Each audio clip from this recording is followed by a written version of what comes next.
Hey guys, how's it going? Welcome to this video on how to fill out a transaction card from lead to closing.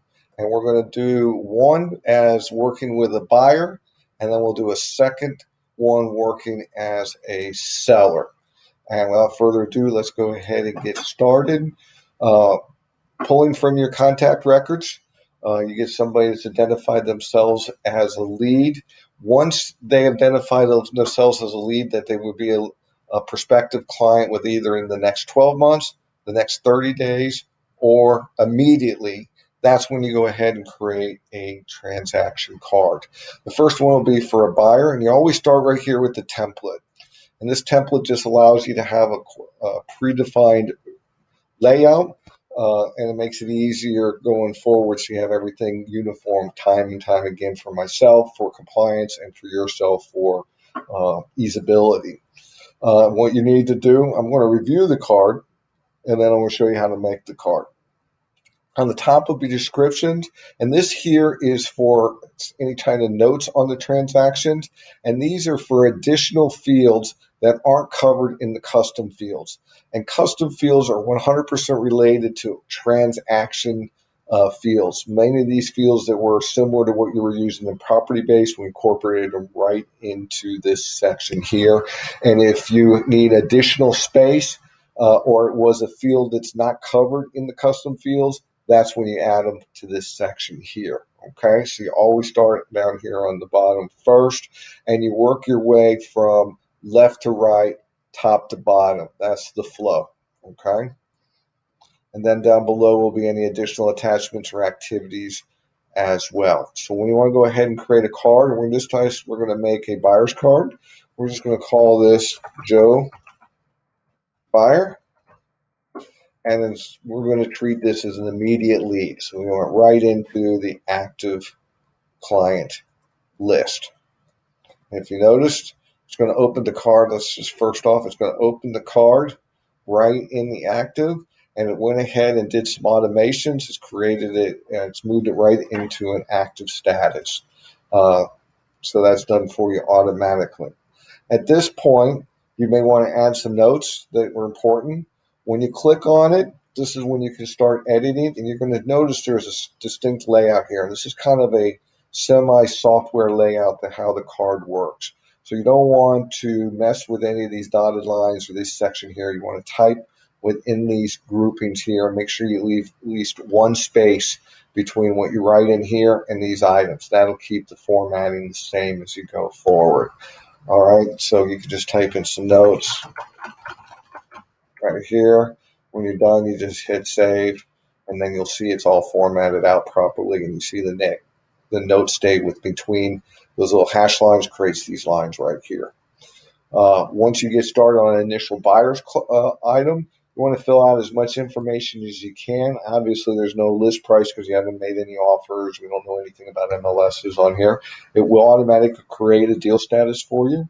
You want to go ahead and determine who you're representing. So in this case, the buyer, the listing type, and we do call it, in this case, buyer would be sale, obviously. If it was a landlord, a tenant, then it would then correspond with the rental, so we know what the different transactions are. This here is going to be more for once you make an offer, is a Magna internal offer or an external. 99% of the time it's going to be an external offer when you're working with buyers. The property type, this is only one category. This isn't something that like they're looking for both anything condo, townhouse, or seller you'll be able to track. This would be what you track when you make an offer. All right, and the same with the county.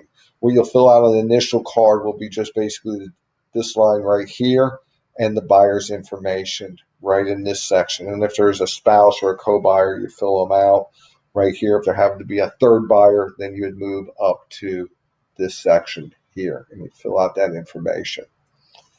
All right, that's all you would do at this point. You go ahead, that card would be saved. We'll create another video covering how to use the buyer's trans template. because as you know, when you're working with the buyer, you may have dozens and dozens of MLSs or dozens of properties that they're interested in. So what we do is create a related card that handles everything to do with that buyer. So on there, and there's a bunch of checklists to use because it just won't all fit on one card. You'll see this once you watch some of the videos, how this is put into action. So that's another great way. We'll cover that in another video. Now, once the buyer decides to make an offer, what you do is you come over here, you move it over to this section, and you want to go ahead and update the title. I would suggest adding the street address. Let's just say it's 2841, and we'll call this, in this case, it's uh, Lighthouse Point. Kind of just an identifier that we know that street and the area. You notice it's made a buyer's label, got your information. This is where you'll now start filling out the list price, add the MLS number, add the folio number. Uh, this is where you mark it like external, the final property type and name. You would come in and start filling out, you've already filled out the buyer's information, which is yours, agent. You would add the seller's name, if there was a spouse or co-sellers on here. If there was an additional seller, you could put them up under this section here. I didn't create one. You put it down in this section, I guess, right here. It's usually not too many third sellers. I might update the template, so don't be surprised if you see an additional spot there. Add the listing information detail. There's a great mobile app. So once you fill this information out, you'll have quick access right on the go, and you can hot link right from the card directly to your cell phone or to email. So it's great to fill that out.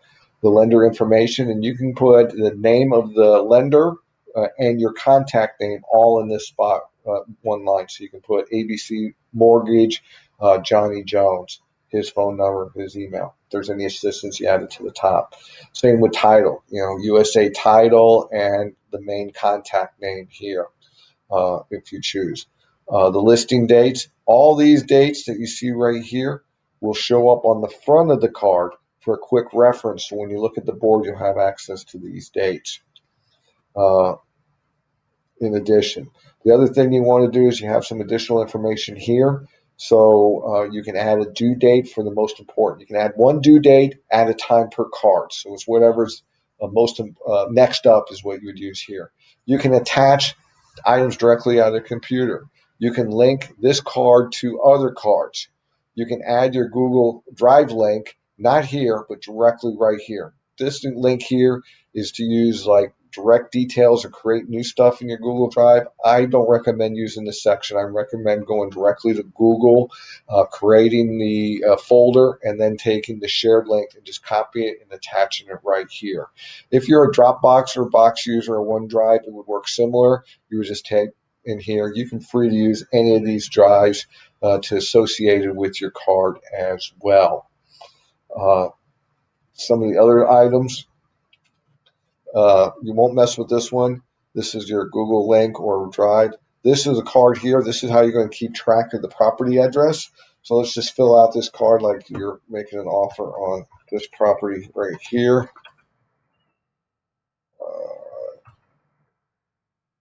22nd Avenue. It'll create a hot link. This hot link's available through your phone. Can take you right to the property. It'll map it out and also give you a map overview.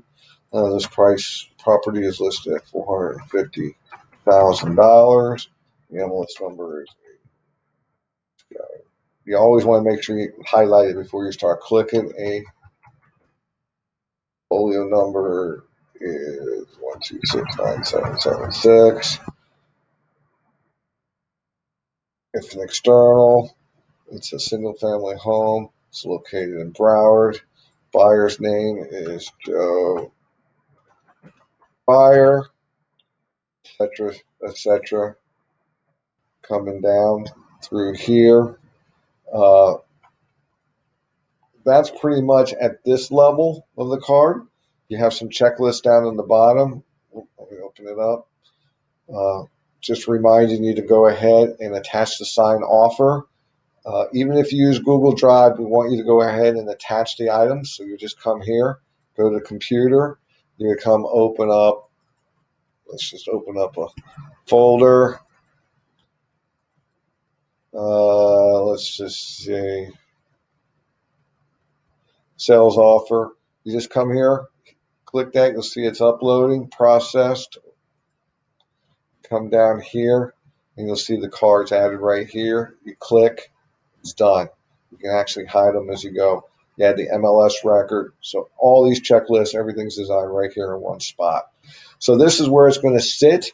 Two things will happen at this point. You're either going to get the offer accepted or it's going to fizzle out. If it fizzles out, you move it down to cancellation. If it is accepted, you're going to move it over to pending. Once you do that, you're going to see a few things take place. It's going to update the deal status to pending. And you noticed here the checklist has added some more checklist automatically for you. And you can see once you start filling it out, you'll get some of the information is available right on the front of the card. You also noticed it's added early on at the offer stage, it's added my photo here. That means it's added me as a member of this card. So as you make changes, I can keep in compliance or follow up and review with you automatically. You don't have to notify me at all. It'll all be done part of the collaboration features within Trello. At this stage, you would continue filling out the card. So you'd come down and now here you would actually start filling in the effective date, the sales price, the due dates, inspection dates, loan due dates, closing dates, your commissions. Unfortunately, you have to figure these the old-fashioned way, manual. So you would take the sales price times the commission on the MLS, type it in here. Your client transaction fee, you now can charge up to 100% of your transaction fee to your client. You would add that if you charge them to this section here. You would add these two together for your gross commission. Add in any referral fees or subtract any referral fees right here, any miscellaneous fees from the Magna transaction fee, and you would enter that right here. It has to be done manually, so break out your phone and use the calculator. Once you add the deposit date, you add your commission to the bank, you can put the deposit date here. You're going to come down. Obviously, you should already have finished this out on the offer. There's some instructions in here as well. So now you would start working on the closing documents to have all the executed contracts. Once you did the walkthrough, do I have any of these items that are actionable? You just start checking those off. Anything that is required on this list, you want to make sure you add as an attachment right here. If you want to add a link to Google Drive, it's real easy. I'm going to step out. You just add it right here. Just go get your Google link. Come right here to attachments. Just paste the shared link here and hit attach, and it'll put it in automatically. Let me go out real quick and find one for you.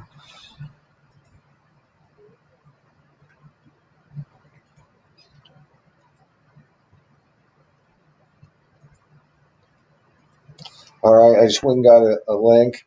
This is going to be, you don't have to add any name since it's already a named folder. Just hit attached, and when you come down below, this is my full real estate folder. So you see every folder that I have here, any documents that I have, and you would just add the folder that you created related for this transaction right here. So you have a quick access to go back and forth, and you can open up the whole drive or you can go directly into the individual folder right from the card. And then your required documents will be attached right here below, put the permanent record right in your sales card. That's pretty much it from here. If the offer for some reason is kicked out because it doesn't get through inspections, you move the card to canceled. Hopefully, eventually, you would move the card into the closed list. A few things will happen. It'll update the card to status. It'll add a few more closing checklists down below. Here's some of the report closing items. And if you noticed here, it's added a mention. This now, by putting this in here, will automatically notify me that you're ready for your file to be closed. and paid. And then I will then continue to review it, adding and changing things, and automations will take place, and your payment then will take place from here, and the card will be archived for future reference. So that's it for a buyer's review. I'll make another video walking you through the seller's side in just a second.